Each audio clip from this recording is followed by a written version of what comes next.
अनंत की धर्म यात्रा।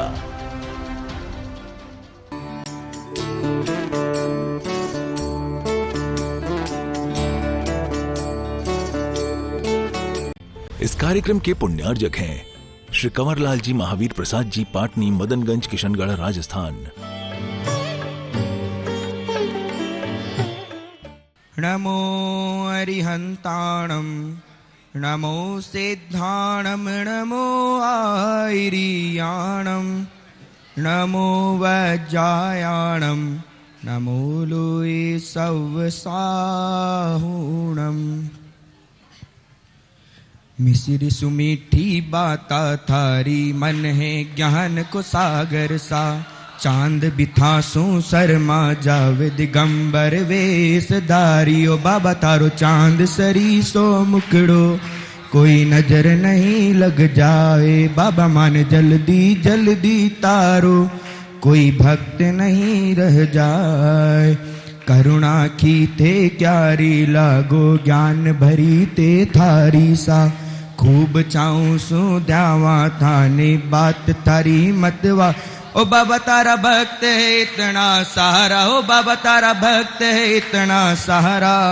मारो तो ही उड़साए, ओ बाबा थारी बाता है मतवाली। ओ बाबा तारी बाता है मतवाली, मारो तो मन बहकाए। बाबा थारो चांद सरी सो मुखड़ो, कोई नजर नहीं लग जाए। बाबा मन जल्दी जल्दी तारो, कोई भक्त नहीं रह जा। ओ बाबा तारा जद जयकारा लागे, ओ बाबा तारा जद जयकारा लागे।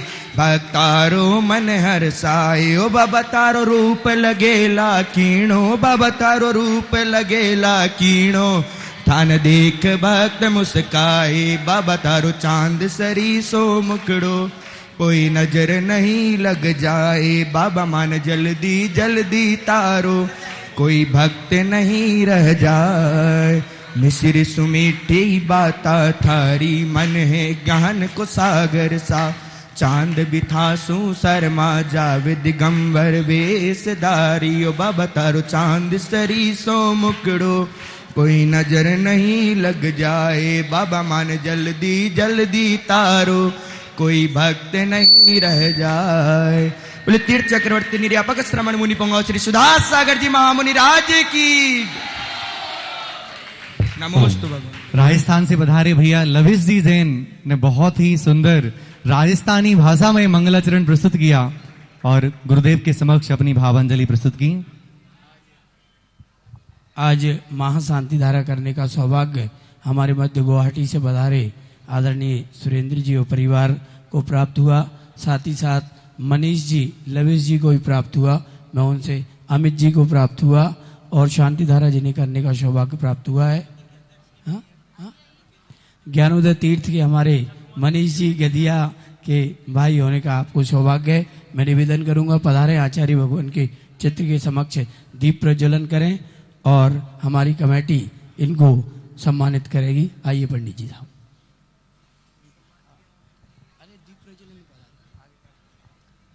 ज्योति से ज्योति जलाते चलो, ज्ञानी की गंगा बहाते चलो।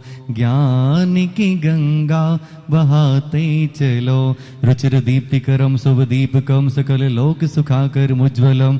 तिमिर जालहरम प्रकरम सदा, खिल धरामि सुमंगलकम मुदा। ओम ह्रीम अज्ञान तिमिरहरम, केवल ज्ञान प्रकाशकम। दीपक प्रज्वलनम करोमि, दीपक स्थापनम करोमि।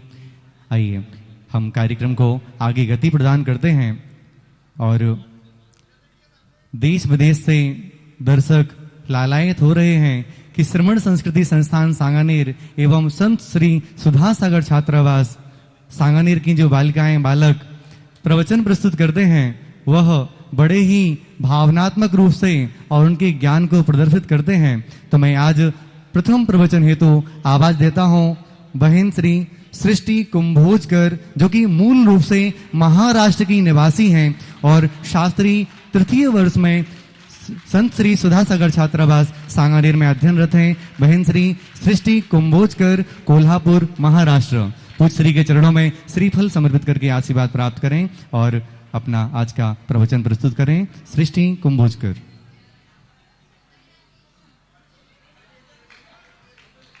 आप लोग जोरदार तालियां बजा करके इनका उत्साह वर्धन करें।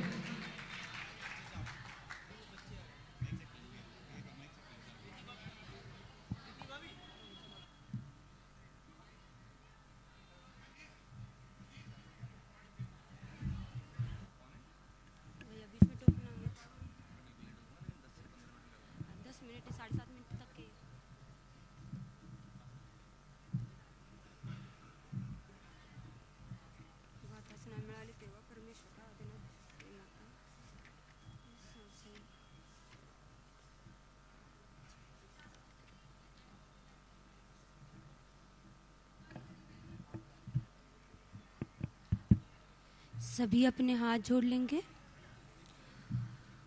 ओम नमः सिद्धेभ्यः। ओम नमः सिद्धेभ्यः। जय श्री ओम नमः सिद्धेभ्यः। नमो अरिहन्तानं नमो सिद्धानं नमो आयरियानं नमो वज्रायानं नमो लोहे सवसाहुनं वन्दे तु सवसिद्धे धुमल मनोगदिं पत्ते वोक्षामि समय पाहुड निर्मो शुद्ध केवली भरदम।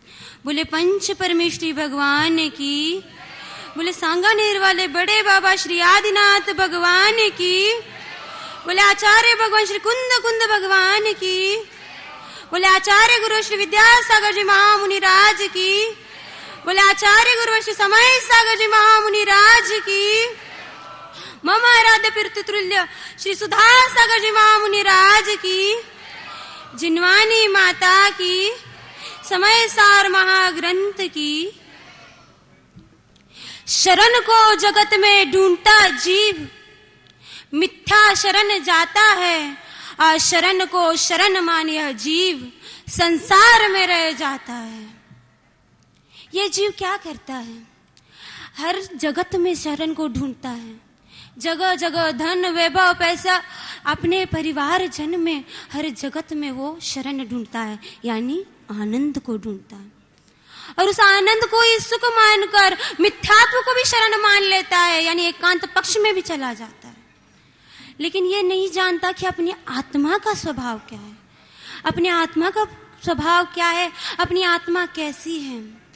पंडित दौलत राम जी इस जीव की अज्ञानता को बताते हुए बताते हैं, छड़ालज ग्रंथ में बताते हैं, रागादि प्रकटे दुख देन तिनको सेवत गिनत चैन।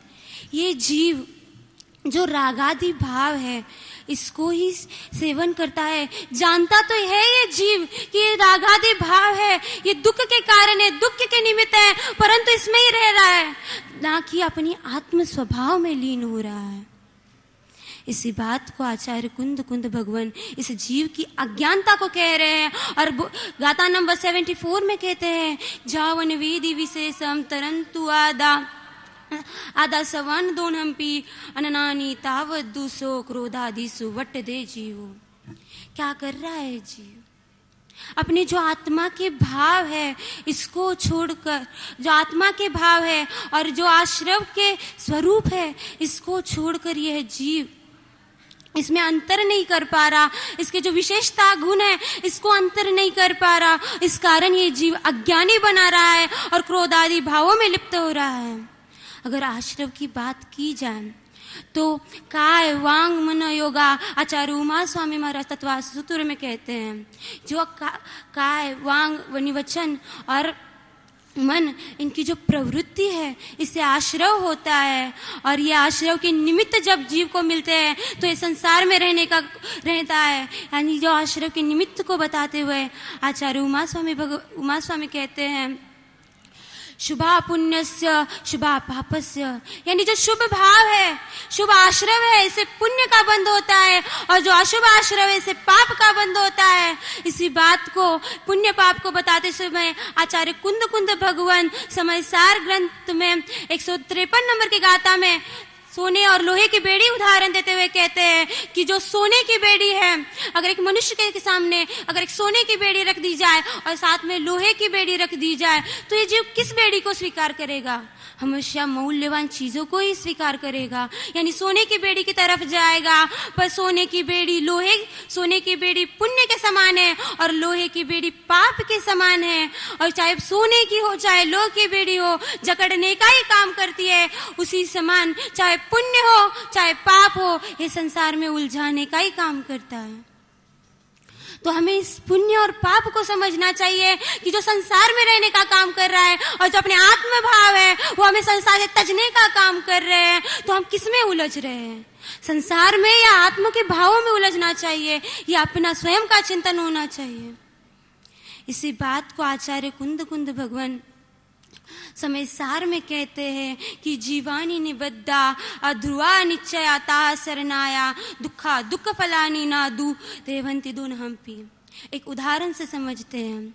आचार्य गुरुवर समय उपदेश में एक उदाहरण देते हैं कि एक स्फटिक मणि को सम्मुख रख दी जाए पाव केजी के, तो स्फटिक मणि का स्वरूप कैसा है? श्वेतपना है, पारदर्शीपना है।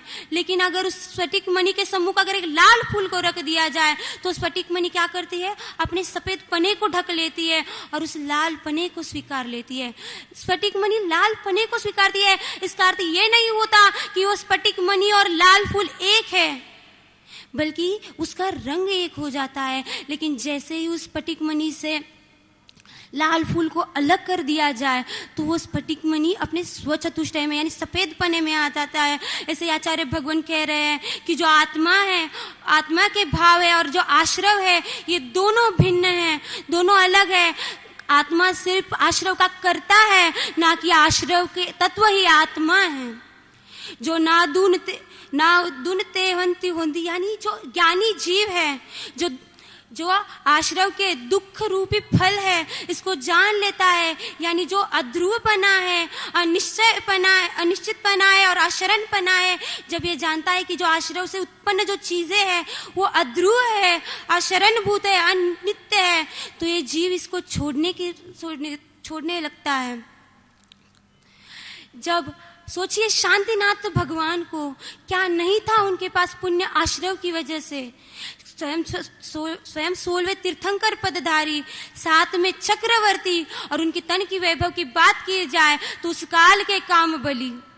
लेकिन उन्होंने सारे वैभव को छोड़कर अपने आत्मा में लीन हो गए, ना कि इस संसार के वैभव में हो गए। यही ज्ञानी जीव का लक्षण है कि ज्ञानी हमेशा अपनी आत्मा की सोचता है और अज्ञानी हमेशा राग द्वेष में उलझता है। इसलिए हमें अपनी आत्मा के शरण जाना चाहिए, ना कि रागादि भाव में। अगर आत्मा के स्वरूप को देखा जाए तो यह आत्मा कैसी है? अविरल है, अविनाशी है, जिसका कोई नाश नहीं कर सकता। ये नित्य है, ध्रुवपने से प्राप्त है। ये शरणभूत है जो मोक्ष लक्ष्मी तक ले जाएगी, ना कि इस जगत में उलझ जाएगी। ये सम्यक दर्शन ज्ञान चारित्र रत्नत्रय रूप से सहित है, ना कि क्रोध आदि रूप रस गंध से वर्णित है। अगर शरण की बात की जाए तो गुरुदेव इस 10 लक्षण महापर्व में मैं एक संस्मरण सुनाना चाहूंगी।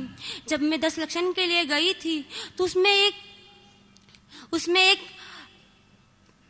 जो एकांत मत वाले थे उनसे हमें सम्मुख हुआ तो उन्होंने अपने गुरु का वर्णन करते हुए बोला, क्यों जाते हो तुम सुधा सागर की शरण में? वो तो क्रोध करते हैं, दहाड़ते रहते हैं। बल्कि उन्होंने खुद के गुरु की उपमा देते हुए बताया कि मेरे गुरु बालकवत हैं, और गुरु की परिभाषा में बताया कि गुरु के पास कितना भी ज्ञान हो, गुरु बालकवत होना चाहिए।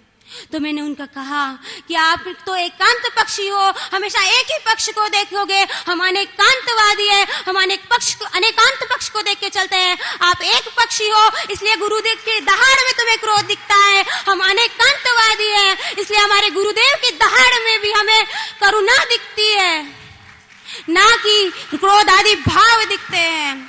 और उन्होंने बताया कि गुरु बालकवत होना चाहिए, कि उनके गुरु बालकवत थे। सो मैं कहना चाहूंगी, हम श्रमण संस्कृति बालक और बालिकाओं से पूछो, याद आता है वो फरवरी माह का 2022 का दृश्य, जिस समय हमारे गुरुदेव आचार्य श्री के सन्निधि में पहुंचे थे। वो बालकवत नहीं, बालकवत रोए थे, बस बालकपना नहीं, बालकवत रोए थे। याद आता है जब हमें श्रावक संस्कार शिविर का वर्णन, तो याद आता है गुरुदेव का युवापना, जिस युवापन के साथ गुरुजी समझते हैं। जब जिज्ञासा का समाधान करते हैं मेरे गुरुवर, तो वृद्ध अवस्था से नहीं, ज्ञान में वृद्ध होकर ज्ञान कराते हैं, ना कि वो बालकवत है। जब चलते हैं मेरे गुरुवर आहार चर्या के लिए, तो साक्षात मूलाचार रूप में दिखते हैं, ना कि बालकवत। साक्षात मूलाचार साथ लेके चलते हैं। समय सार का ज्ञान तो गुरुदेव हमें करा रहे हैं, परंतु साक्षात समय सार गुरुदेव खुद स्वीकार रहे हैं, यानी समय सार के गुण हैं। आपने तो आपके अपने गुरुवर को सिर्फ बालकवत देखा है। पूछो ये समन संस्कृति संस्थान में सांगानेर में स्थित उस बालिका छात्रावास में कि गुरु तो आपके बालकवत है। समन संस्कृति संस्थान ने स्वयं का पूरा सारा संसार सुधा सागर में देखा है, ना कि बालकवत देखा है। इसलिए 1 करोड़ की जनता गुरु के चरण में आती है, ना कि एकांत के पक्ष में चली जाती है, सुधा सागर के शरण में आती है।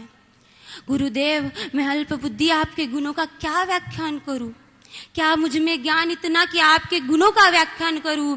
मैं तो उस आचार्य मान तुंग द्वारा रचित उस पंक्ति के समान हूं भगवान, कि अल्प श्रुतम श्रुतवताम परिहासदाम तद भक्ति रेव मुकुरी कुरुते बलात्मा यद कोकिला किल मधु मधुरम विरोती तशाम्र चारु कलिकान कहते कि भगवान मैं अल्पज्ञ हूँ, क्या आपके गुणों का व्याख्यान करूं? लेकिन आपकी भक्ति मुझे आपका व्याख्यान गुणगान के लिए करने के लिए प्रेरित करती है। उस एकांत मक्त के सामने ये 2 पंक्ति रख के अपनी बातों को विराम देना चाहूंगी कि सुधा सागर शरण जो आया जीव, कभी मिथ्या शरण न जाएगा।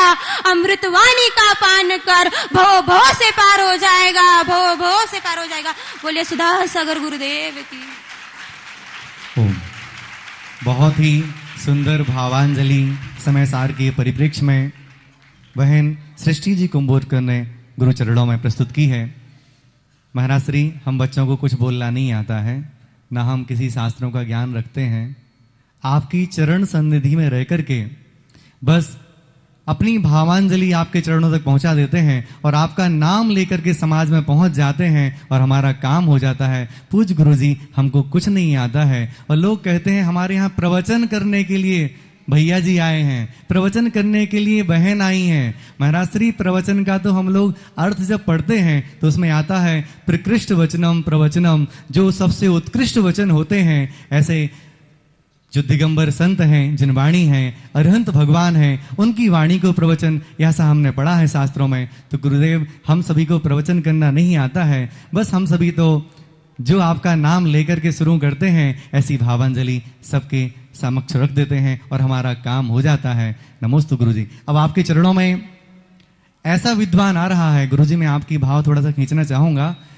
वह विद्वान गलती से गलत जगह पहुंच गया था और 1 वर्ष तक वहां अध्ययन किया उसने, परंतु जैसे ही उसे उस गलती का आभास हुआ, आभास तो बहुत जल्दी हो गया था, परंतु क्रिया रूप में लाने में उसे समय लग गया 1 वर्ष का। तो गुरुजी, 1 वर्ष जो एकांतवादियों के पास पढ़ करके फिर पुनः सांगानेर पहुंच करके जिसने जिन धर्म को, श्रमण संस्कृति को संवर्धित करने में अपनी भूमिका अदा करने का प्रयास किया है, ऐसे ही जबेरा मध्य प्रदेश से हमारे बीच में शास्त्री 3य वर्ष से भैया श्रेयांश जी शास्त्री गुरु चरणों में अपनी भावांजलि प्रस्तुत करने आ रहे हैं। नमोस्तु गुरुजी। आइए श्रेयांश जी और गुरु जी के चरणों में अपनी भावांजलि प्रस्तुत करेंगे।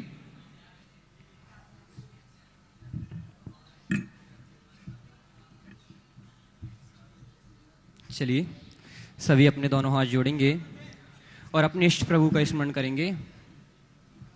ओम नमः सिद्धेभ्यः,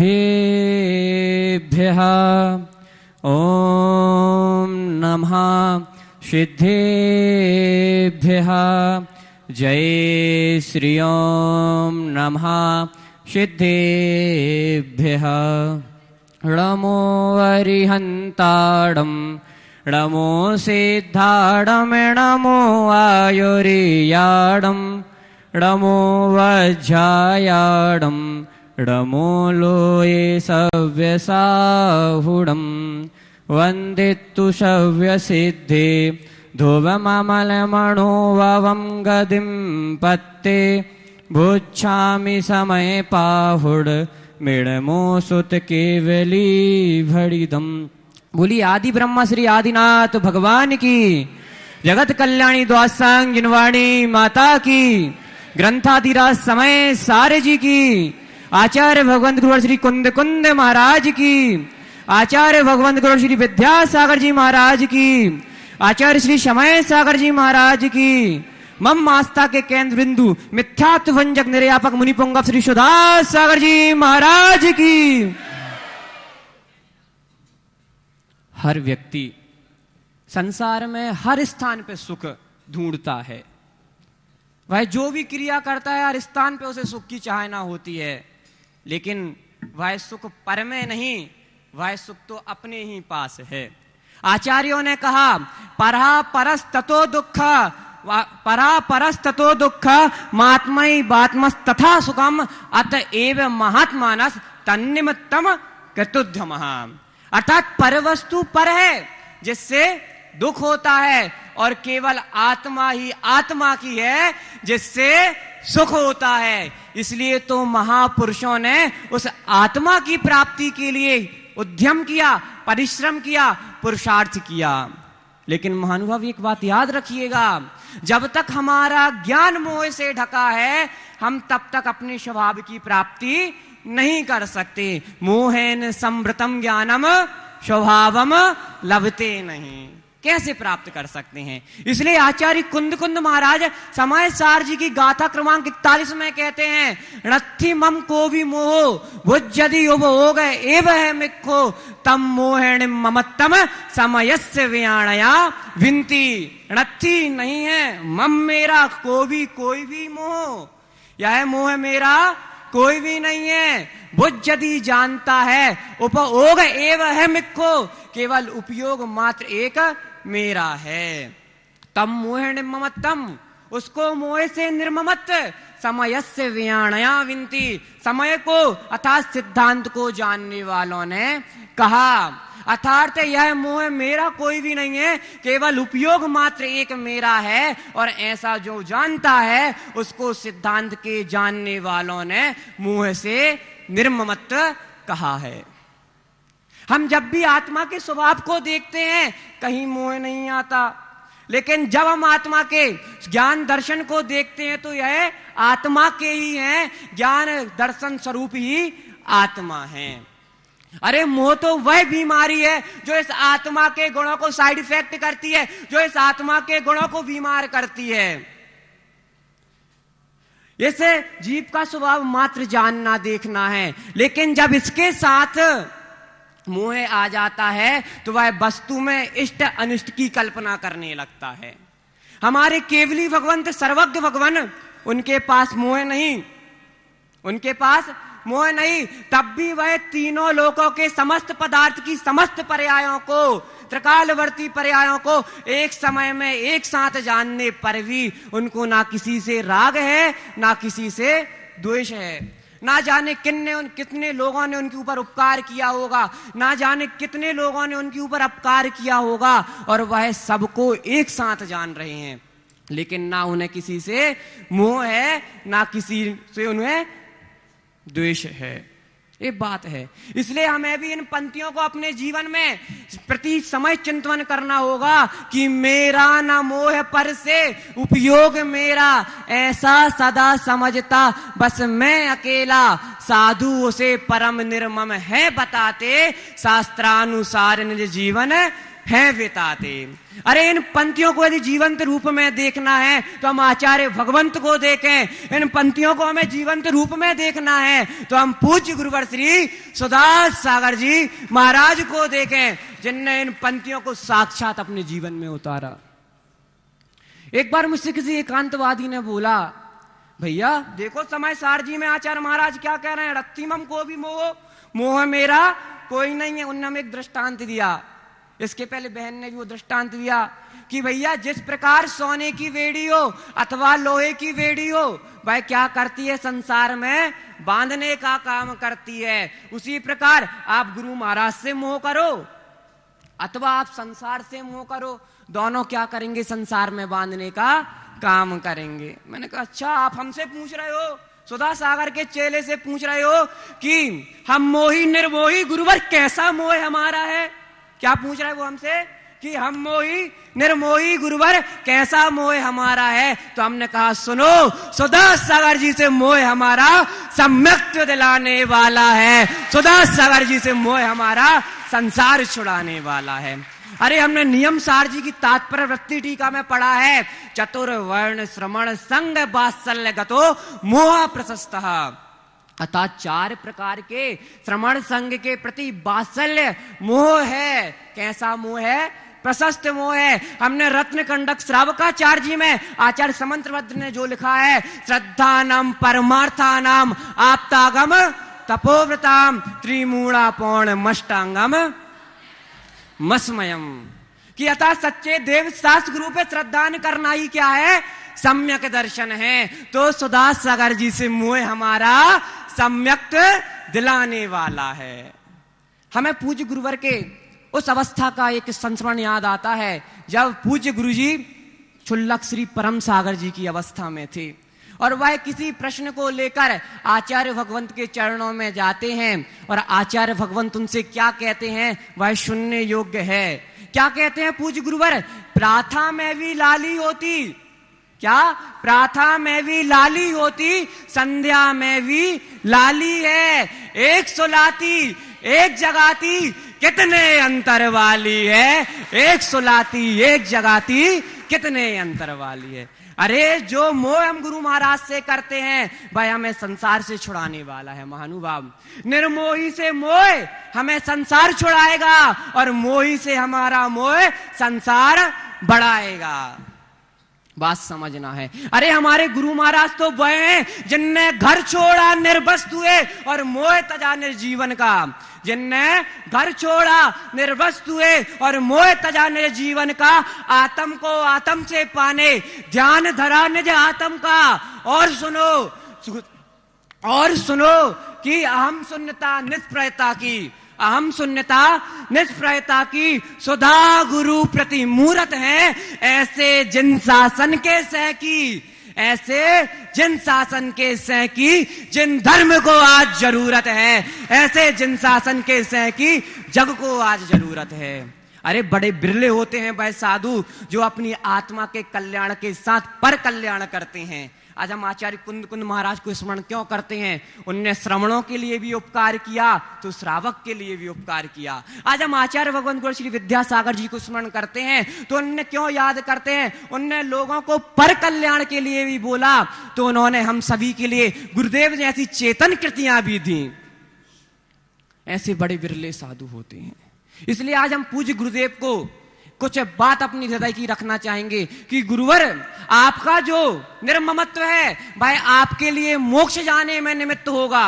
गुरुवर जो आपका निर्ममत्वपन है भाई आपको मोक्ष जाने में निमित्त होगा और हमारा जो आपसे मोह है भाई हमें निर्ममत्व प्रदान करने में निमित्त होगा। भाई आपका वह हमारा आपसे निर्ममत्व प्रदान करने में निमित्त होगा। यह पूज्य गुरुदेव है। साधु गुरुदेव ने क्या नहीं दिया हमारे लिए। गुरुवर ने जिन बालक बालिकाओं को पढ़ाया वह आज विद्वान विदुषी हो गए। गुरुवर ने जिन तीर्थों को निहारा वह तीर्थ आज महातीर्थ हो गए। गुरुवर ने जिन श्रावक को गंधोदक दिया वह श्रावक संस्कारी हो गए और गुरुवर के जीवन का एक अंश भी जिनने अपने जीवन में ग्रहण किया वह आज ब्रह्मचारी भैया बहन हो गए। अरे और क्या कहूं मैं अपने गुरुवर के बारे में?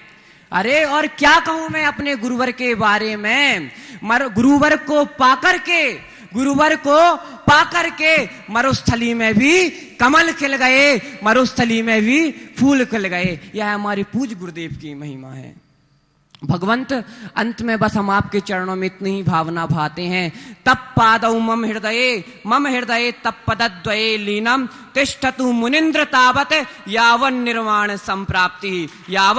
संप्राप्ति। हे श्रमण शिरोमणि गुरुदेव, जब तक मैं निर्माण को प्राप्त ना कर लूं, मेरा हृदय आपके चरण कमल में और आपके चरण कमल मेरे हृदय में विराजमान रहे। भगवंत, हमने आपके मुख से ग्रंथादिराज समय सार जी पढ़ा, हमने आपके मुख से ग्रंथादिराज समय सार पढ़ा और हमारी अंतिम दशा भी समय सार अनुसार हो। इसी मंगल भावना के साथ बोलिए जगत कल्याणी द्वासांग जिनवाड़ी माता की नमोस्तु। कि हमारे श्रेयांश भैया जवेरा आशु कवि भी हैं, लेखक रचनाकार भी हैं और अनेक प्रकार से रचनाएं लिखी हैं। और आप सबको बता दूं, पूज्य श्री की पूजन भी भैया श्रेयांश जी ने लिखी है, जो 2 दिन पूर्व पूज्य श्री के चरणों में हम सभी ने रखी थी।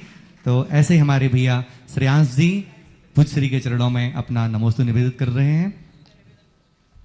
मैं 2 लाइनों के माध्यम से आपको बताना चाहता हूं कि हमारे पूज्य गुरु जी जो हैं वह कैसे हैं। कौन है सुधा सागर जी? कौन है सुधा सागर जी? समय सार जी का सार हैं सुधा सागर जी। समय सार जी का सार हैं सुधा सागर जी। क्षीर सागर की धार है सुधा सागर जी। क्षीर सागर की धार है सुधा सागर जी। सूर्य का प्रकाश है सुधा सागर जी। सूर्य का प्रकाश है सुधा सागर जी। और क्या बोलूं, हम सब जो ले रहे हैं वो एक एक श्वास है सुधा सागर जी। ऐसे पूज्य गुरुदेव के चरणों में हम सभी कोटिसा वंदन करते हुए निवेदित करते हैं कि हे गुरुदेव, हम सभी अज्ञानियों को अपने ज्ञान प्रकाश से प्रकाशित करने का प्रयास करें। नमोस्तु गुरुदेव, कृपा करें। नमोस्तु नमः सिद्धेभ्यः। जय श्री ओम नमः सिद्धेभ्यः। जय श्री ओम नमः सिद्धेभ्यः। सर्वमंगल मांगल्यम सर्वकल्याणकारकम प्रधानम सर्वधर्माणां जैनम जयतु शासनम। जैनम जयतु शासनम। पंच परमेष्टि भगवान की, आचार्य श्री गुरुवर कुंद महाराज की, आचार्य श्री गुरुवर विद्यासागर महाराज की। बोलो राष्ट्र संत मुनि पुंगव सुधा सागर जी महाराज की जय। प्रसंग चल रहा है उस चमत्कारी तत्व का जो अभाव में सद्भाव की अनुभूति कराता है। अभाव 4 प्रकार का होता है। प्राग भाव, प्रध्वंसा भाव, अन्योन्या भाव और एक अत्यंता भाव। तो 2 अभाव तो कोई नए नहीं करा सकता। अत्यंता भाव, अत्यंता भाव का अर्थ होता है जो है ही नहीं। जीव कभी पुद्गल नहीं होगा, पुद्गल कभी जीव नहीं होगा, ये अत्यंता भाव है। द्रव्य परिवर्तन नहीं कर सकता। अन्योन्या भाव, एक दूसरे में एक दूसरे का अभाव सदा रहेगा। जिस दिन एक दूसरे का अभाव नहीं होगा उसी दिन सृष्टि में सब या तो जड़ रूप हो जाएगी या चेतन रूप हो जाएगी। अब 2 भाव जिनकी चर्चा अपन विगत दिनों से कर रहे हैं, प्राग भाव और प्रध्वंसा भाव। दूध में दही का अभाव और दही में दूध का अभाव। दूध में दही का अभाव है, दूध दही नहीं हो सकता। ना लक्षण की अपेक्षा, क्योंकि दूध और दही का लक्षण भिन्न है। स्वभाव भी भिन्न है, प्रकृति भी भिन्न है, नाम भी भिन्न है, सब कुछ भिन्न होकर के भी दूध में दही का दर्शन कराने वाला समय सार है। दही में दूध का दर्शन वो तो मिट चुका प्रध्वंसा भाव, जो मिट गया, नष्ट हो गया, उसका दर्शन कौन कराएगा? तो वो हमें समय सार कराएगा, निश्चय नहीं कराएगा। इस बात से कराएगा कि कौन मिट गया है। जो मिट गया है वह स्वरूप नहीं था, वो तो पर्याय थे। द्रव्य तो दूध में भी था और दही में भी है, कुछ नहीं बदला है। माट ऊपर की पर्याय बदली है, अंदर से जब भी वो पुद्गल था अब भी वह पुद्गल है। तो हमें प्रध्वंसा भाव का अभाव नहीं खटकने देगा, निश्चय नहीं। प्राग भाव को हमें महत्वाकांक्षा नहीं करने देगा, निश्चय नहीं। वो कहता दूध में ही दर्शन करो ना दही का, वो तो भिन्न स्वभाव वाला है, यही तो चमत्कार है। तो अपन ने अभी विगत दिनों से अभाव में यदि सद्भाव का दर्शन करना, तुम्हारे पास जो नहीं है हीन भाव मत करो, नहीं के लिए तुम अनुभव करो। ऐसी दशा तुम बना लो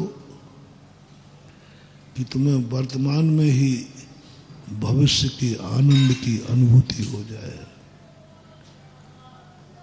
एक कल्पना में व्यक्ति उड़ता है, सेक चिल्ली की दशा और निश्चय नय की दशा बाहर से देखो तो एक समान दिखती है।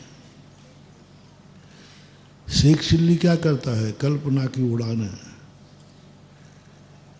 छोटी सी छाछ बेचने जा रहा है और एक पेड़ के नीचे सो गया, कहता है छाछ से पैसा आएगा, पैसे से हम भैंस खरीदेंगे, भैंस से हम दूध बेचेंगे, मैं बड़ा आदमी बन जाऊंगा तो शादी हो जाएगी, फिर बच्चा हो जाएगा, बच्चा गड़बड़ करेगा तो मैं उसको एक लात मारूंगा। वो लात किस में लगी? तो उस दिन का सुख और चला गया। कहीं निश्चय नए सेक चिल्ली की कहानी तो नहीं है? हाँ, बहुत खतरा है सेक चिल्ली में और निश्चय नए में, कोई अंतर नहीं दिख रहा। कल मैं अशुद्ध हूँ, मैं शुद्ध हूँ, मैं बुद्ध हूँ, मैं ज्ञायक पिंड स्वरूप हूँ, वो भी तो यही कह रहा है, वो भी यही कल्पना भर रहा है, निश्चय वाला भी यही कर रहा है और शुद्ध है नहीं, कंगाल है और अमीर बन गया। और यहाँ भी संसार में है और वो शुद्ध बन गया। दोनों में अंतर है। उसकी दृष्टि पर रूप है। छाछ बेचूंगा तो पैसा आएगा, पैसा और छाछ एक है कि अलग है? पैसा आएगा तो भैंस आएगी, तो भैंस अलग है और पैसा, भैंस आएगा तो दूध आएगा, दूध अलग है और भैंस, दूध आएगा तो शादी होगी, दूध में और पत्नी में अंतर है, पत्नी आएगी तो बच्चा होगा, बच्चा और पत्नी में अंतर है। वो पर पदार्थों में सुख खोज रहा है, वो पर रूप आनंद की अनुभूति कर रहा है। सारा संसार कल्पनाओं की उड़ानों में भरता है लेकिन पर रूप होता है। और निश्चय नय वाला भी कल्पना में उड़ रहा है लेकिन वो पर रूप नहीं, मैं ही, प्राग भाव, मैं ही, पर रूप नहीं, मैं ही शुद्ध हूं, मैं ही, अन्न द्रव्य से कोई बीच में नहीं आ रहा, मैं ही हूं। जो अशुद्ध है वही शुद्ध है। दूध में पर को नहीं जा रहा, दूध में दही का दर्शन कर रहा है, अपनी ही भावी पर्याय का दर्शन कर रहा है। मोही में और महत्वाकांक्षा में क्या अंतर है? वो पर में सुख खोज रहा है, पर का मालिक बनता है, और निश्चय नय वाला पर से कोई संबंध नहीं, मैं अपनी भावी पर्याय को, मेरी खुद की भावी पर्याय को आज कल्पना कर रहा हूं। इसलिए इसको शेख चिल्ली नहीं कहेंगे, क्योंकि अपने खुद की पर्याय को देख रहा है बिफोर टाइम, वो देखता भी है। पढ़ने वाला विद्यार्थी अपने आप को भावी पर्याय रूप देखता है, तभी पढ़ पाता है। राजकुमार राजा का रूप देखता है, तभी वो राजा बनने के गुण सीखेगा। यदि हम भगवान की कल्पना नहीं करेंगे तो हम भगवान बनने का उपाय क्यों करेंगे? इसलिए पहले मन से नय कहता है, हजारों बार जब व्यक्ति निश्चय नय से भगवान बनता है, तब एक बार वो सही का भगवान बनता है। ये कहलाती धारणा। नय को, नय की अपेक्षा हम इसे नय कह रहे हैं, अध्यात्म कह रहे हैं। और इसी अध्यात्म को दूसरी भाषा बोले तो ध्यान कहते हैं। ध्यान किसे कहते हैं? अपनी भावी पर्याय को वर्तमान में देखना, अनुभव में लाना, वो ध्यान कहलाता। पूज्यवर सुखचंद आचार्य महाराज ने व्यक्ति को बैठा ले सिद्ध का अनुभव करा दिया रूपातीत ध्यान में।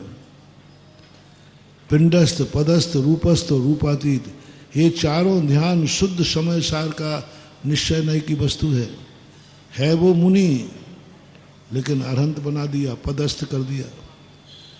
है वो मुनि, लेकिन ध्यान के माध्यम से उसको रूपातीत कर दिया, सिद्धालय का अनुभव करा दिया। निश्चय नय एक वैचारिक क्रांति है, नय कोई आचरण नहीं है, नय कोई आचार नहीं है, न एक विचार है, आचरण नहीं। नए नाम की कोई वस्तु नहीं, हम पहले कह चुके हैं। नए नाम का कोई परिणाम नहीं, हम पहले कह चुके हैं। नए नाम का कोई गुण नहीं है, ये बता चुके हैं। नए एक वैचारिक क्रांति है, एक मानसिक स्थिति है, एक मानसिक अवधारणा है, मानसिक कल्पना है। ये हमारी मांग है बस, और कुछ नहीं है, कुछ नहीं है नए। हमारी एक वैचारिक क्रांति है, वो तो जो है सो है, ये मेरा पिता है। ये वैचारिक क्रांति है, वह तो जो है सो है, हमारी विचार क्रांति। हमने संबंध बना लिया, वो पिता हो नहीं गया, वो तो जैसा था वैसा ही है। लेकिन संबंध जुड़ जाने से हमारा संबंध जुड़ गया, समझ में आ। संबंध जो होता है वह किसी गुण की पर्याय नहीं होता। संबंध जो है कोई द्रव्य नहीं होता, मात्र एक मानसिक बीमारी है संबंध।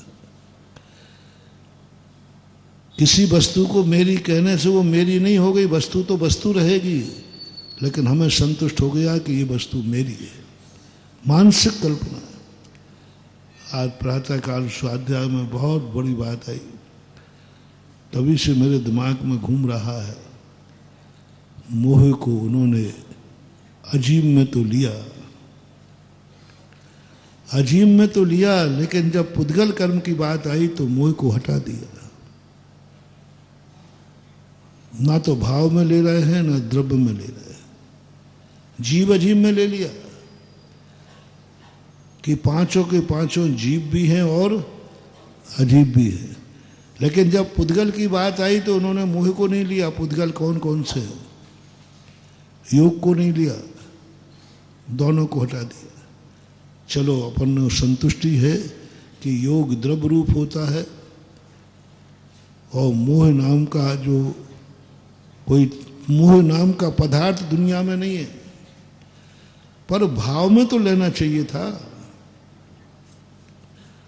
मोह को भाव में तो लेना चाहिए, मूर्छा तो है ही। ओह, स्वाध्याय बंद करने के बाद रास्ते में चलते शौच के लिए जा रहा था, और चलते चलते ऐसा रहस्य उद्घाटित हुआ कि वहीं मैंने कुंद कुंद स्वामी को 100 बार नमस्तु कर लिया। भगवान नहीं पा सकते आपको, छोटी बुद्धि से नहीं समझ सकते। क्या रहस्य खोला, मोह को भाव से हटा दिया। द्रव्य से पुद्गल कर्म के द्रव्य से हटाना फिर भी ठीक है, क्योंकि मोह नाम की कोई वस्तु नहीं है, लेकिन भाव तो मोह है। बोले नहीं, मोह को नहीं हटाना। मोह जो है वह संसार का कारण नहीं। यहाँ क्या कहना चाह रहे हैं, अंगुली गाथा में रहस्य खुलेगा। मोह संसार का कारण नहीं है, मोह संसार का कारण नहीं है। संसार का कारण है असंयम। मोह का विपरीत स्वभाव क्या है? असंयम, मिथ्यात्व, दो ही है। तो अविरत तो हमने ले लिया, हम मोह को कैसे ले लें? मोह तो अविरत यदि हट गया फिर भी मोह है कि नहीं? अविरत पना हट गया फिर भी मोह है कि नहीं? अविरति हटने के बाद चारित मोहिनी कर्म उदय में है कि नहीं? इसको क्या कहोगे? मिथ्यात आगे गाथा में इतना बढ़िया किया, उभियोगस्य अनाई परिणामा तिन्नि मोह जुत्तस्य मिच्छत्तम अन्नानम अविरत भावे। वहां 3 कर दिए और कर दिया करो। मोह जुत्तस्य, मोह से युक्त मिथ्यात, मिथ्यात से युक्त मोह, अविरत से युक्त मोह, मोह से युक्त अविरति, अज्ञान से युक्त मोह, योग से अज्ञान से युक्त मोह, मोह अकेला। असंयम तो अविरति में आ गया, अब बचा मोह। अब यदि मोहिनी कर्म को हम संसार कहते हैं, अनादिकाल से कहते हैं, तो अनादिकाल से व्यक्ति क्या देश संयमी और संयमी रहा है क्या? अविरत के बाद कौन सा गुण स्थान आता है? देश।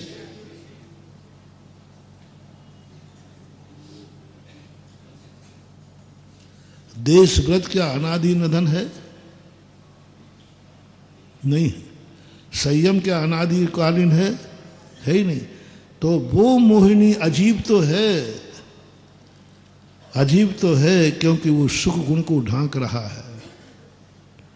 सुख गुण की विभाव पर्याय है, इसलिए अजीब तो है। किसी वस्तु का निमित्त बना रहा है, कर्म का उदय बना रहा है, लेकिन मोहिनी कर्म जो है वह संसार का कारण नहीं है। मोहिनी कर्म जो संसार का कारण नहीं है। मोहिनी कर्म जो उदय, जो मोहिनी कर्म का उदय है, अकेला मोहिनी। मोहिनी 4 प्रकार के, मिथ्यात के साथ मोहिनी कर्म है कि नहीं? वो मोहिनी नहीं। अविरति के साथ मोहिनी है, वो संसार का कारण है। अज्ञान के साथ मोहिनी है, संसार का कारण है।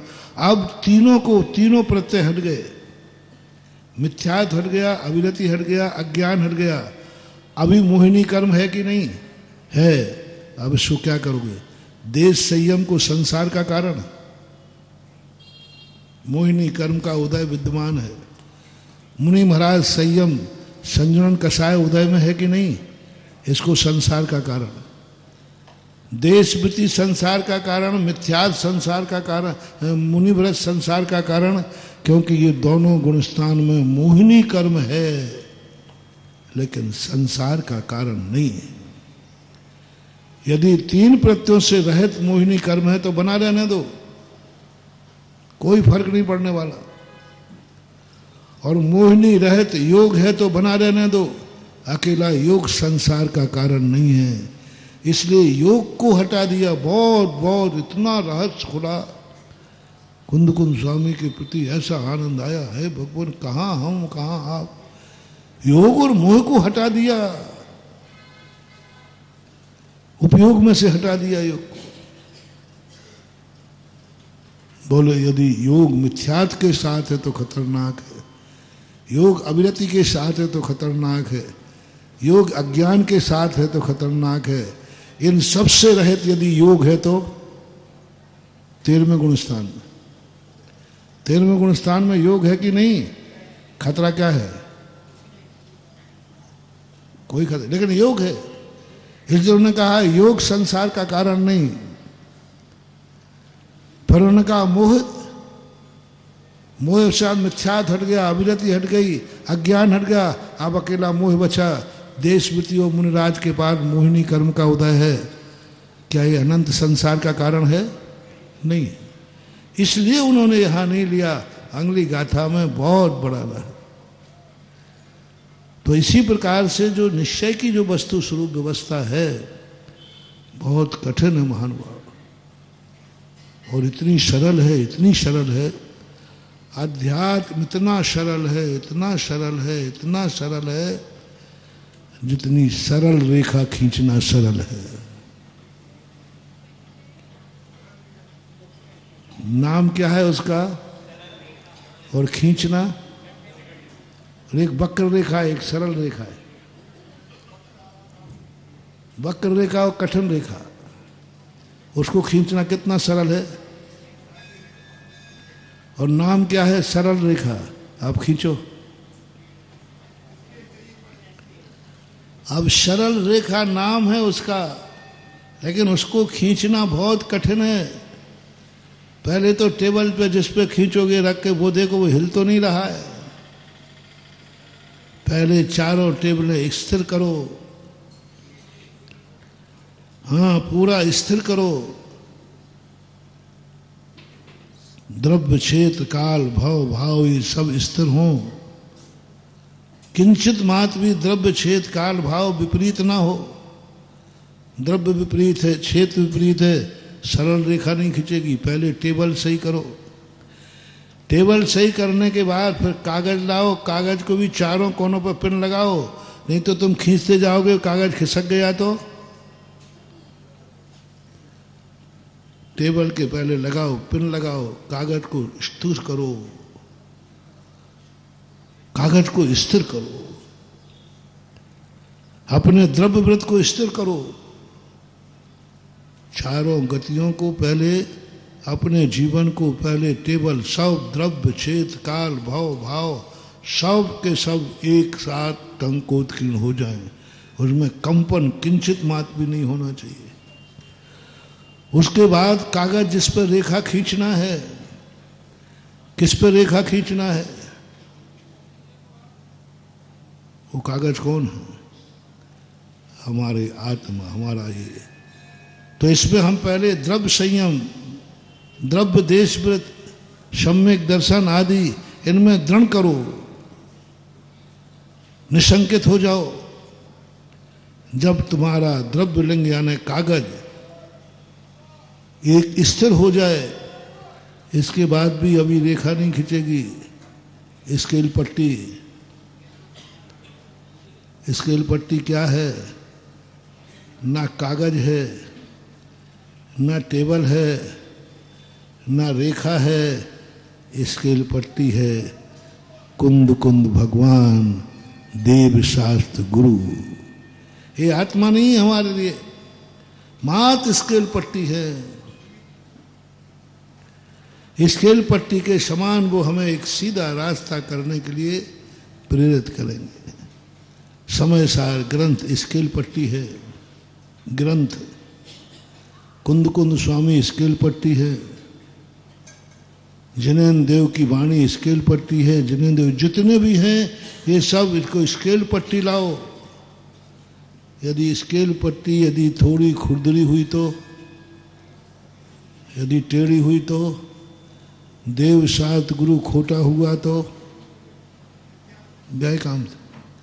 टेबल सही है, द्रव्य छेद काल भाव सब सही मिल गया है, सब कुछ हमारी दृढ़ता भी है, लेकिन देव शास्त्र गुरु खोटा शास्त्र है, खोटा उपदेश दे रहा है। कोई तुम्हें खोटा उपदेश दे रहा है, समय सार को खोटा पढ़ा रहा है, भिखारी से मिला रहा है। भिखारी से मिलने पर तुम्हें कुछ मिलेगा कि कुछ उल्टा और देना पड़ेगा?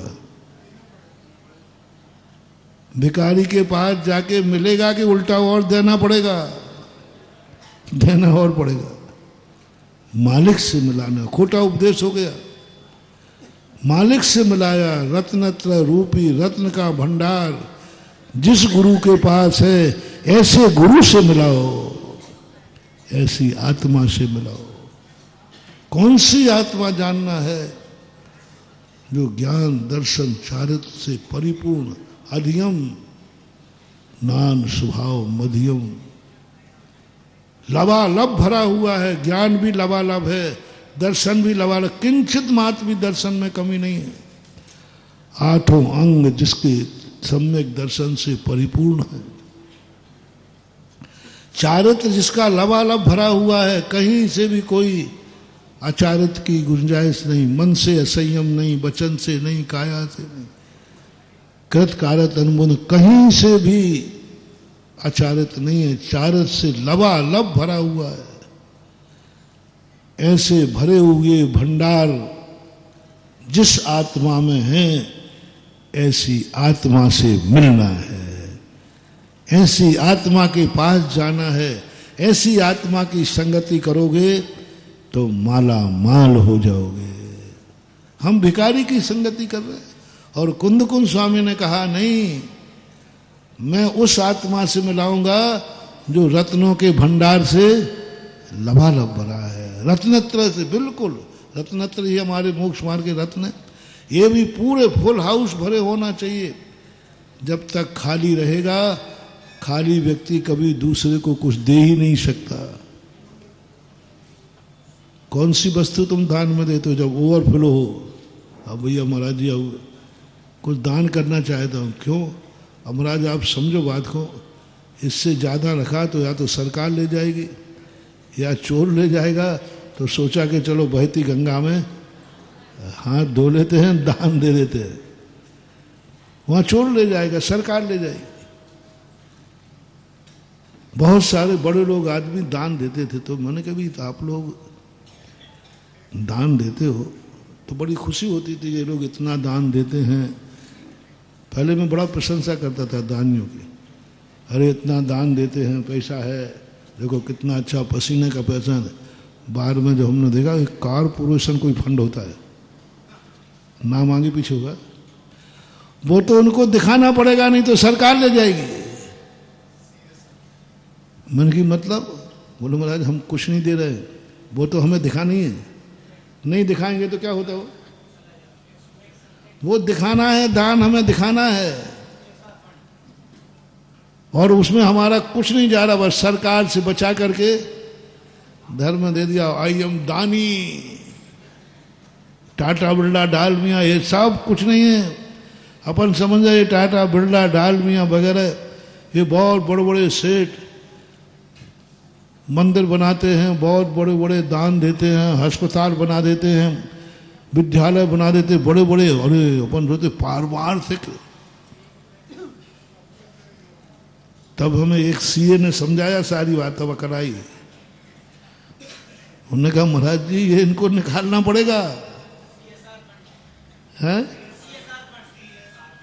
CSR पर निकाल रही है वो, तो कहीं कुछ करो, नहीं निकालोगे तो सरकार तुम्हारे पे टैक्स ले जाएगी। अरे मैंने कि ये दान नहीं दे रहे हैं, ये सोचा है सरकार से महाराज अच्छे हैं।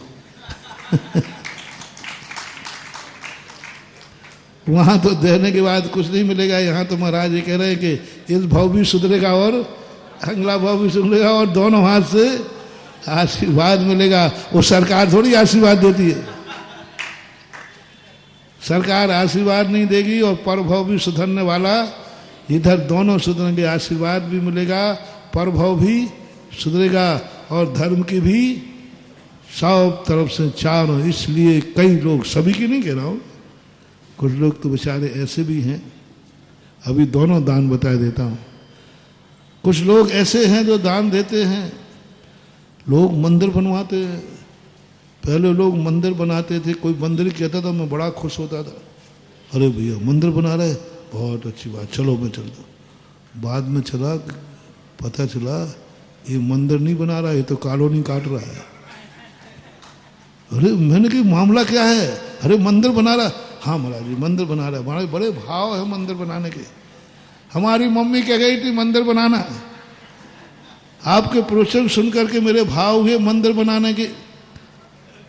हो महाराज जी मंदिर बनाऊंगा, बहुत बढ़िया। अब हम लोग साधु को बहुत जल्दी ठग सकते हो। सबसे दुनिया में यदि दुनिया किसी को ठगती है तो साधु को, क्योंकि दुनिया में सबसे भोला भाला साधु होता है, जो चाहे ठग लेता है। बाबा भारती को नाकू खड़क सिंह ने ठग लिया ना, थोड़ी सी पट्टी बांधकर, पट्टी बांध ली, बाबा जी मुझे दाता रामगढ़। लो बाबा जी उतर गए नीचे, उसको बैठा दिया, घोड़ा ले गए। आती ना नाकू खड़क सिंह की कहानी।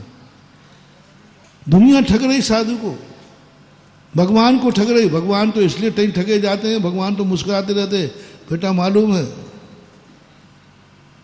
वो तो सब जानते हैं, अंतर्यामी है।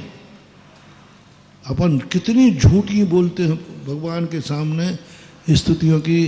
मैं कछु नाही कियो जी, मन माने दुख दे, काहू से नाही डरे जी। वारे वाह, नमो नारायण शुद्ध कन्हैया। मैं नहीं माखन खायो मैया। ऐसे आप लोग भी यही कर रहे हैं। भगवान मैंने कुछ नहीं किया, मैं कछु नाही कियो जी, बिन कारण जग बंद। ये जग हमारे ऊपर बिना कारण के बंद गया। और मन माने दुख, तो मैंने तो कुछ किया ही नहीं है। भगवान तो मुस्कुरा जाते हैं, वो कहते हैं तुमने कुछ नहीं किया, सारे कर्म गड़िया की जड़ तो तू ही है। लेकिन गुरु महाराज भोले भाले होते, गुरु महाराज माँ के समान होते। माँ जैसे बेटे की बात, माँ देखो मैंने कुछ नहीं किया। हाँ बिल्कुल मेरा राजा बेटा है, वो तो झूठ बोल ही नहीं सकता। आ जाती बेचारी माँ और दूसरों को डांट देती। कन्हैया ने कहा मैया मैं नहीं माखन खाया। माँ ने डांटा, देख मेरा बेटा झूठ नहीं बोल सकता, तुम सब झूठ हो, हमारे बेटे से जलती हो, चले यहाँ से जाओ। माँ किसका पक्ष लेगी? माँ को नहीं दिखता कि मेरा बेटा गलत है, किसी माँ को नहीं दिखता मेरा बेटा गलत है, दिखते ही नहीं, उसको तो अच्छा ही दिखता है। ऐसे गुरु महाराज को कोई गलत दिखते ही नहीं, क्योंकि वो स्वयं गलत नहीं है, दूसरा भी गलत नहीं दिखता। लेकिन सारा संसार सबसे ज्यादा ठगता है, गुरु को ठग लेता है। महाराज जी मंदिर बनाना है, अब तो बेटा अब ठग के दिखाओ तो जानता हूं मैं भी। अब क्योंकि ये ठगियों का खा खा करके मेरे में भी थोड़ी बहुत, अब मंदिर तो बनवाता हूं। महाराज जी देखो हमें पहले इतनी बड़ी जमीन है, हम मंदिर बनाना चाहते, आपके सानिध्य में शिलान्यास करना चाहते। हाँ बेटा मंदिर बनाना चाह रहा था कि कॉलोनी के प्लाट का और कमाई करना चाहता है? बोलो कितने % लोग यदि कॉलोनी के लिए मंदिर के लिए जगह देते हैं तो उनका मुख्य अभिप्राय बताना, झूठ मत बोलना। आज कितने %? 5%, 100% तो नहीं कहूँगा, लेकिन 95% उद्देश्य क्या होता है? मंदिर बन जाएगा तो अच्छे रेट बढ़ जाएंगे, प्लाट बिक जाएंगे, इसलिए क्या फर्क पड़ता है, चलो बना देते। काय का मंदिर बना रहा है? मंदिर बना रहा है कि प्लाट की मंदिर से कमाई बढ़ा रहा है? दान दे रहा है कि CRC को अपना व्यवस्था कर रहा है? सरकार को ना दे के यहीं दे दो ना, काय को वहां पे देने की? यहाँ पे ये सारा व्यापारी है, इसकी अपेक्षा ये ठीक है। चलो कोई बात नहीं, हम मना नहीं कर रहे, दे देना। तुम भली बनियाई गिरी करो या ना करो, तुम्हारा कुछ होगा या नहीं होगा, लेकिन तुम्हारे दान देने से हमारे मंदिर का निर्माण जरूर हो जाएगा।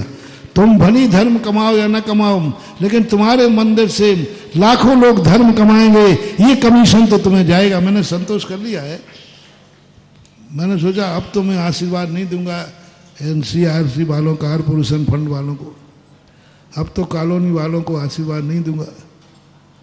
फिर मैंने हिसाब लगाया कि देख आशीर्वाद बंद मत कर, तो वो तो स्वार्थी व्यापार कर रहा है। अरे बाबा जी समझो, वो भली व्यापार कर रहा है, लेकिन वो जो दान देगा ना उससे मंदिर बन जाएगा। कितने गरीब हैं जो मंदिर नहीं बना पाएंगे, उनको तो कम से कम दर्शन मिलेगा, ये कमीशन तो उसको जाएगा, ये कमीशन जाएगा कि नहीं। उसने भली व्यापार किया, कमीशन बचाया, अपना टैक्स बचाया, लेकिन उससे मंदिर बन गया। और गरीब मंदिर बना नहीं सकता था। अब जितने गरीब उसमें पूजा करेंगे उतना पुण्य तो उस व्यक्ति को भी लगेगा जिसने मजबूरी में मंदिर बनाया था। कॉलोनी कमा ली उसने, पैसा जरूर कमा लिया, लेकिन जो वहां रहने वाले भगवान का दर्शन करेंगे, तो हमने आजकल हिसाब बनाया, मैंने कि बन जाएगा भाई महाराज जी आपके सामने में। अरे हो जाएगा, क्या बात कर रहे, चलूंगा। पर ये बताओ भैया मंदिर बना, हाँ महाराज मंदिर बनाऊंगा। तो कभी जब मंदिर बनेगा तो भगवान बैठेंगे, तो भगवान के दर्शन करने हम लोग भी आएंगे कि नहीं। अपने बाप के पास कभी तो आएगा बेटा। तो जब ये बताओ, बहुत धीरे से बोलते हो आजकल, बहुत कुछ खार के, क्योंकि ज्यादा बोल वो भाग जाएगा। ग्राहक से गुस्सा में नहीं बोलना, कितनी परेशान हो, ग्राहक कितनी बदमाश हो, उससे बड़े अच्छे से बोलना, आओ भाई साहब। वो गुस्सा अंदर से आ रहा कि एक मारो इसको, बाहर से नहीं करना, बाहर से गुस्सा नहीं करना। हाँ बिल्कुल सही। लेकिन भैया ये बताओ, जब भगवान होंगे तो हम मुनि महाराज कभी ना कभी आएंगे कि नहीं। तो बताओ भैया हम कहाँ रहे, हम कहाँ बैठेंगे। कभी 2 दिन रुकना चाहे तो कहाँ रुकेंगे। थोड़ी सी जगह और बढ़ा दो ना संतशाला की। अब वो यहाँ से देखता है, फिर ठीक है महाराज जी थोड़ी सी बनाए बचाए। कितने बना हमने कि ज़्यादा नहीं, 50 फुट बढ़ा दो। आओ चलो। फिर मैंने थोड़ी और सुन भैया, फिर बोले अब क्या, देखो देखो हम आएंगे,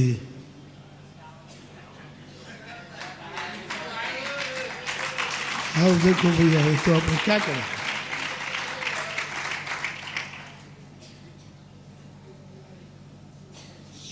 हम आएंगे तो भक्त तो आएंगे ही। अब यह कहो कि भैया हम जब आपकी कॉलोनी में आए तो कह दूंगा कोई भी भक्त मेरे पीछे नहीं आएगा, अब वो कहाँ रहेंगे। ये बोल रहा था, वो सड़क पे बैठेंगे। भगवान मंदिर में, भक्त संशाला में, महाराज संशाला में, और भगत झोला लेकर घूमते रहेंगे। तो थोड़ा सा और बढ़ा दो, धर्मशाला बन जाए एक छोटी सी। अब भैया बताओ, धर्मशाला बन जाएगी, संशाला बन जाएगी, मंदिर बन जाएगा, हम यहाँ प्रवचन करेंगे कि नहीं।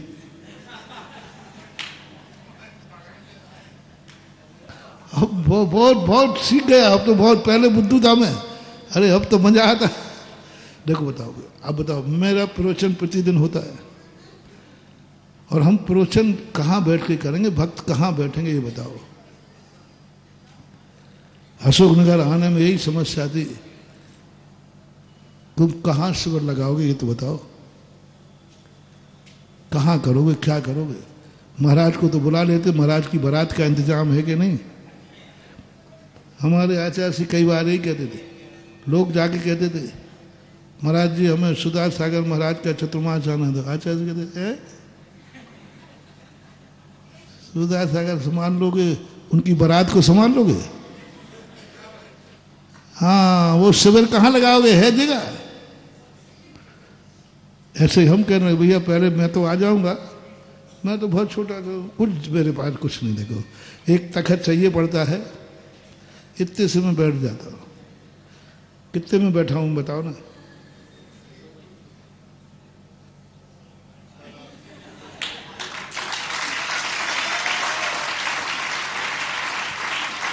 यदि अग्रवाल सदन नहीं मिलता तो क्या हो रहा हो तो बताओ तुम्हारा शिविर का। तुम ये बताओ, अब हमें तो प्रवचन तो करना ही पड़ेगा, करना ही पड़ेगा। अब इतने कैमरे लगे हैं, सारा भारत बैठा है, सारा विश्व बैठा, लाखों लोग बैठे, तो ये बता दो हम प्रवचन कहाँ बैठे? और जमीन चाहिए नहीं है, बट ये बताओ भैया कहाँ बैठेंगे? और आप बताओ कितने हमारे आने पर कितने भक्त आ जाएंगे? महाराज आपके आने पर तो बहुत भक्त आएंगे। तो मैंने बस उनको जगह नहीं चाहिए, उनको बैठने की जगह बता दे। वो 50 बाई 100 का बनाना चाहता था और हमने 2 बीघा का इंतजाम की फारसी रख दी। अब या तो बना देगा और या फिर वो कभी दोबारा हमारे पास आएगा ही नहीं। अरे भैया ये बाबा तो बहुत खतरनाक, मन की पधारो साहब, फोकट में इतना समय मेरे पास नहीं कि मैं वहां जाऊं शिलान्यास कराऊं, तुम्हारा व्यापार बढ़ाऊं, तुम्हारी पूंजी बढ़ाऊं और तुम उसमें से 1 रुपया दान नहीं दो। कम से कम तुम लाभ कमाओ तो ये तो सोचो कि तुम्हारे लाभ से धर्म को भी लाभ होना चाहिए। कमाओ, तुम कमाओ, मैं बिल्कुल बनाने, आप गृहस्थ हो, आपको हर धर्म में कमाई दिखना चाहिए, कोई बात नहीं, आप गृहस्थ हो। महाराज जी हमारा स्वार्थ है, आप समझो बात हो, बिल्कुल होना चाहिए। पर इतना सा मेरे भक्तों से कहना है, कॉलोनी बनाना, मंदिर बनाना, ये भाव भी रखना कि मंदिर बनने से प्लाट के भाव पैसा आ जाए, ये भाव भी रखना। मैं मना करने से कोई फर्क नहीं पड़ना, वो भाव तो आएगा ही।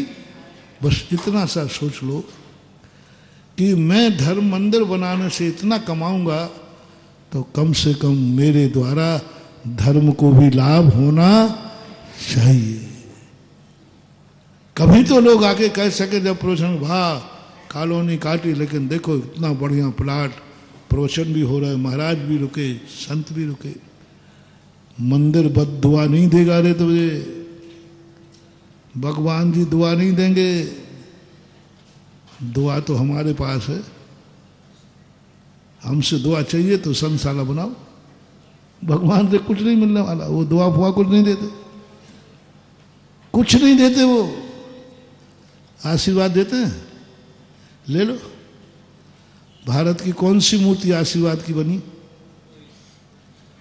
हाथ पे हाथ रखे और बैठ गए। भगवान देखेंगे तुम्हारी तरफ, नासा दृष्टि कर, कुछ नहीं है।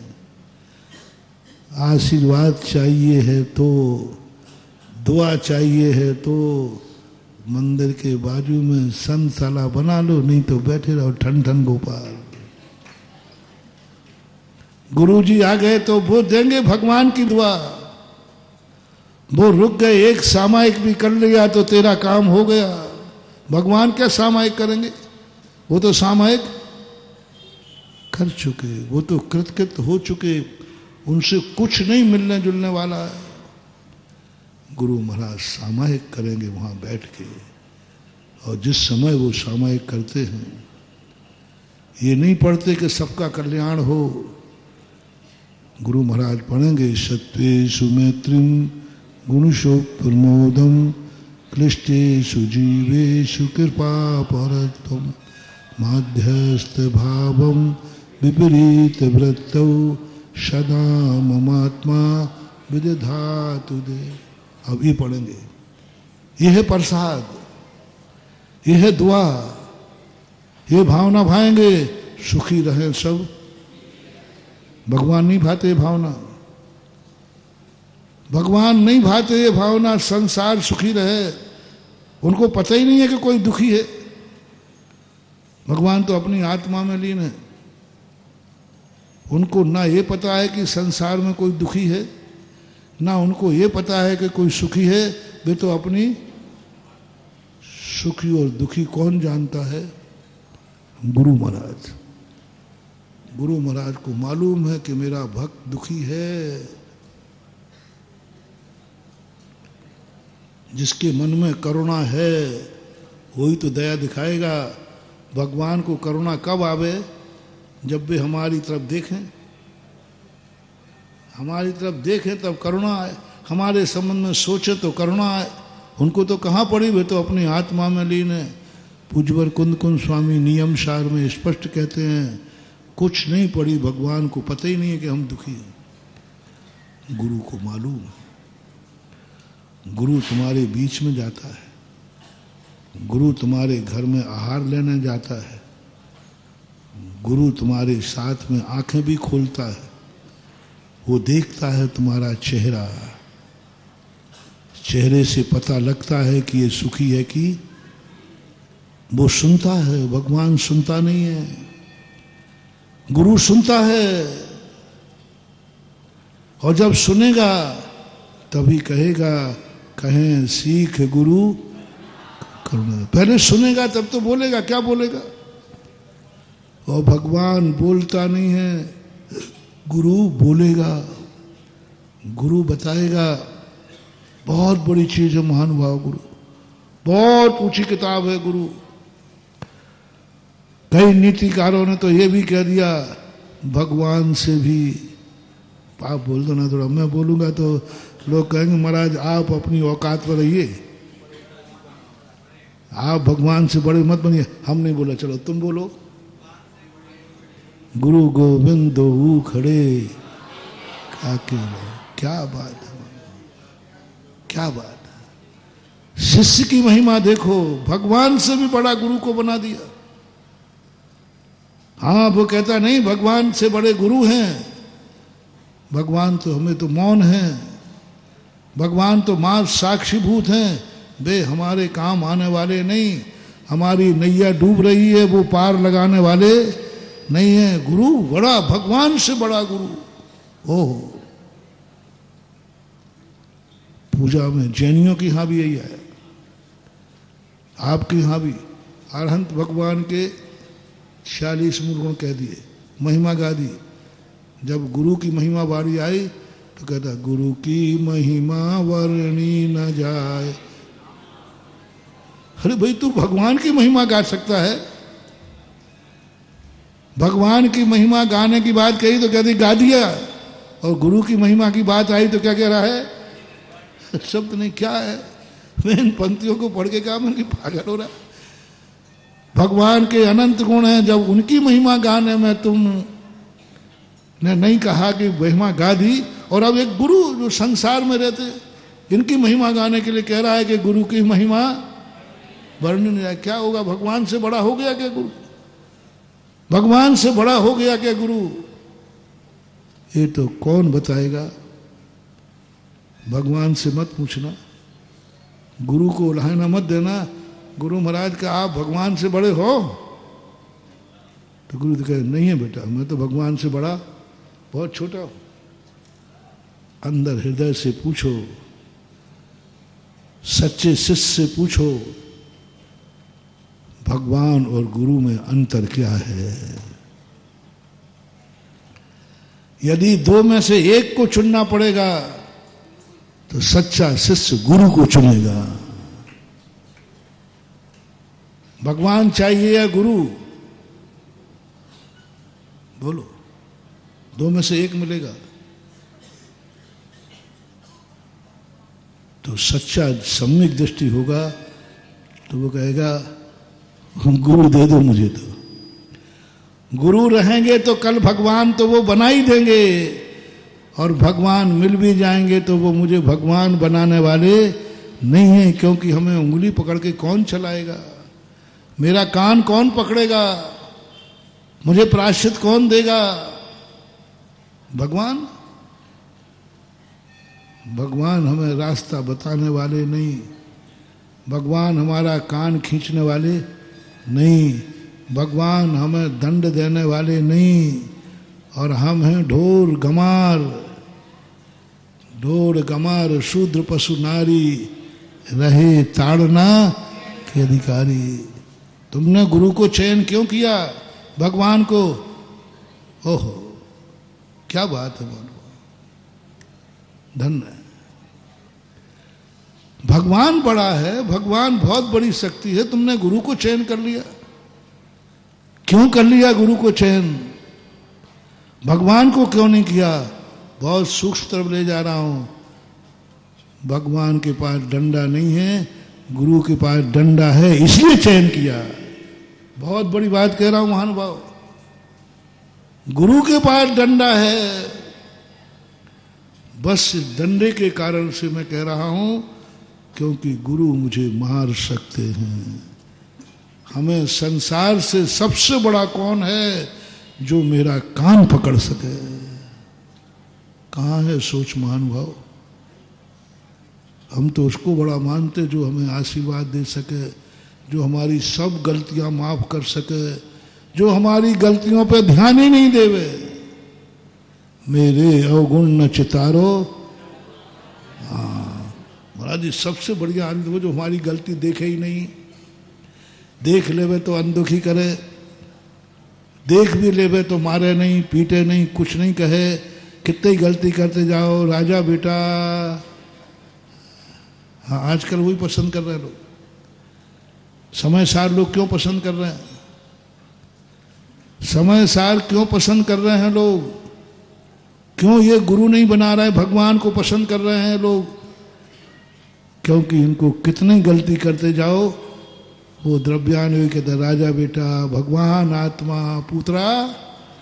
हाँ तू कुछ पाप कर ही नहीं सकता, तू तो राजा बेटा है, तू तो भगवान आत्मा है।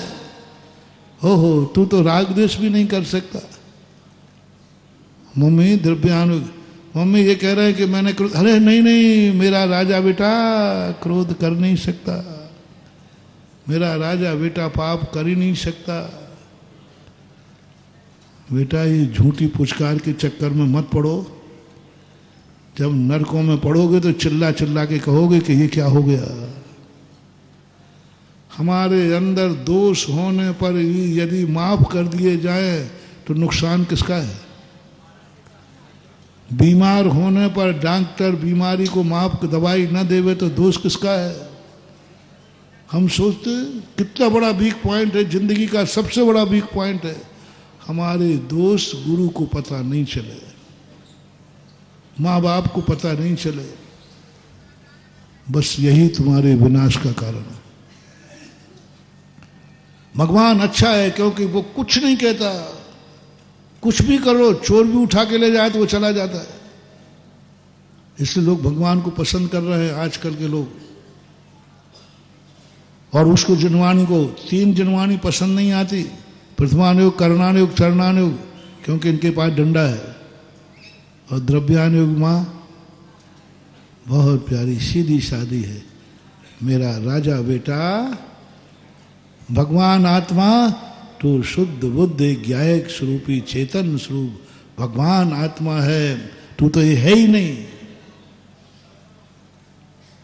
यदि तुम्हारा डंडे के कारण से तुमने द्रव्यानुयोग चुना है, क्योंकि चरणानुयोग पढ़ोगे तो मुनि बनना पड़ेगा, तपस्या करना पड़ेगी, केश लॉन्च करना पड़ेगा, इसलिए हमें चरणानुयोग पसंद नहीं है। लोगों को चरणानुयोग पसंद नहीं है, क्यों? उसमें आफत है। हमारे यहां तत्वार सूत्र पढ़ा जाता था,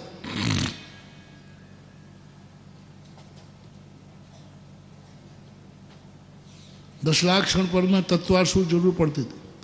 महिलाएं तत्वार सूत्र सुने बिना भोजन नहीं करती थी। सूत्र जी सुना दो, क्या कह दो? सूत्र जी सुनना है, समझ में आवे या सूत्र जी सुनना है बस, और सूत्र जरूर बांचा जाएगा। संस्थान में बच्चों को तत्वार सूत्र सबसे पहले यही सिखाते हैं कि भैया प्रवचन करने जाएगा, ये भारत देश है, सूत्र जी कहे पंडित जी पहले तत्वार सूत्र सुनाओ। एक ग्रुप वो भी है जहां तत्वार सूत्र ना तो सुनते हैं और ना बांचते। तत्वार सूत्र मंदिर की गद्दी से बाहर हो गया, प्रवचनों से बाहर हो गया, 10 लाख क्षण में बाहर कर दिया, समय सार आ गया। मैंने कहा क्यों? खोजते खोजते पता किया तो मैंने कही समय सार कुंदकुंद भगवान आपके, जब किसी की ज्यादा दुकान चलती है ना तो फिर तुम क्या सोचते, इसमें बताओ ये माल क्या है, आखिर करता क्या है, इसमें कौन सी विशेषता है? जो देखो वही। ये 6 महीने एडवांस लेके दे रहा है तो लाइन लगी है, और मैं 6 महीने उधार दे रहा हूं तो भी ग्राहक ने क्या मामला है? ओहो, पकड़ में आ गया। तत्वार सूत्र में लिखा है बहवारम परिग्रहत्वम नारकस्य ऐसा, जितना ज्यादा कमाओगे उतनी दुर्गति है। उसमें लिखा है कि संयम धारण करो, इंद्रियों पर विजय प्राप्त करो। ब्रज समिति गुप्ती आदि का वर्णन है। और समय सार कहता है उपभोग मिंदयेणि दब्बाण मचेद नाम नादम कुणधि तम सब्बम निर्जर निमित्तम। सम्यक दृष्टि के भोग निर्जरा के कारण हैं। खूब कमाओ खूब खाओ, सब निर्जरा है। अरे मैंने कि कुंद भगवान आप माल बेचने में माहिर हो? कुंद कहते मैंने नहीं बेचा, ये लोग उठा के ले गए। मैंने तो इनके लिए बनाया ही नहीं था, मैंने तो ये माल तुम्हारे लिए बनाया था। मैंने तो ये माल मुनियों के लिए बनाया था कि जिन मुनिराज ने सब पंचेंद्रियों के विषय छोड़ दिए और उनको कोई भाव नहीं है, उसके बावजूद भी भोगने में आ जाते हैं। जैसे कल कहा था ना, मेरा कोई कूलर की हवा खाने का भाव नहीं है, लेकिन अब कूलर के सामने से निकले तो कूलर की हवा आएगी। मान लो तुम वहाँ कूलर चला रहे, थोड़ी बहुत ठंडक यहाँ आएगी कि नहीं आएगी? कहा कोई बात नहीं, तुम्हें कूलर का चलवाया क्या? कूलर चलने में तुम अच्छा मान रहे हो क्या? नहीं, तो तुम्हारा भोग निर्जरा का कारण है, क्योंकि अनिच्छा इच्छा नहीं है। आंख खोलते ही कुछ दिख गया तो ये रूप रंग दिख गया। क्या दिख गया? तुम्हारी देखने की इच्छा थी क्या? नहीं, तो तुम्हारे लिए कोई बंद नहीं हुआ। हमने तो इनके लिए लिखा था, तुम जैसे मुनियों के लिए, कि मुनिराज सब त्यागी होते हैं फिर भी वो ग्रहण करते हैं। आहार करने जाते हैं, उनका त्याग है, फिर भी दवाई के रूप में ग्रहण करते हैं। हमने इनको नहीं लिखा था छकने वालों को। ये लोग तो उठा के ले गए। राणा प्रताप की पत्नी ने रोटी बनाई थी 3 4। किसके लिए बनाई थी? एक अपने लिए, एक राणा के लिए और एक बेटा के लिए। तीनों ही ने बनाई थी नहीं, लेकिन बीच में बिलाव। वो रोटी बिलाव के लिए बनाई थी क्या? नहीं बनाई थी, लेकिन बिलाव उठा के ले गया कि नहीं? कुंद स्वामी कहते मैंने तो मुनियों के लिए उठाया था, ये बिलाव उठा के ले गए तो मैं क्या करूं? सुन रहे हो रे बिलौआ बिलाव? अब बताओ, वो रोटी बनाई थी राना रोटी बना के खाना था, वो जा रहे आंख बंद करके नमोकार मंत्र बढ़ गया। इतने में बिलाव के लिए बनाई नहीं थी। बिलाव वहां कोई मतलब नहीं था, भाव में नहीं था, फिर भी बिलाव रोटी ले जा सकता है कि नहीं? बस ऐसे ही ये समय सार उस शुद्ध दशा का, उस निर्मल दशा का, उस स्वरूप का वर्णन था, उनके लिए लिखा था। लेकिन ये बिलाव क्या कर गया? उठा के ले गए। और ऐसा उठा के ले गए, ऐसा उठा के ले गए कि थाली के अलावा कुछ बचा ही नहीं। अब वो बची थी एक दान की रोटी, तो सज्जन पुरुष मर जाएगा, लेकिन दान की रोटी तो ये है। तो मुनियों के ग्रंथ को अपनी दशा मान रहा है, मुनि दशा को अपनी दशा मान रहे। वो है समय सारी, जो सम्यक दर्शन ज्ञान चारित्र रूप हो गया है। द्रव्य गुण पर्याय किस रूप हो गई? द्रव्य गुण पर्याय।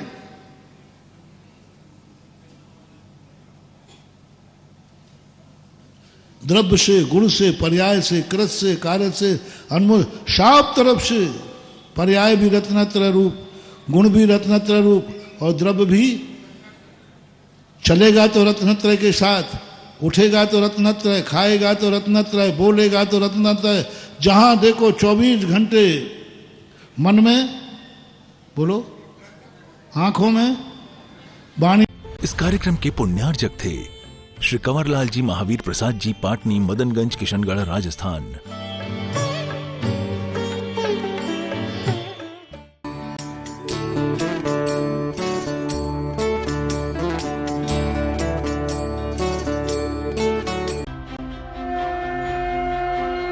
आप देख रहे हैं आदिनाथ टीवी चैनल।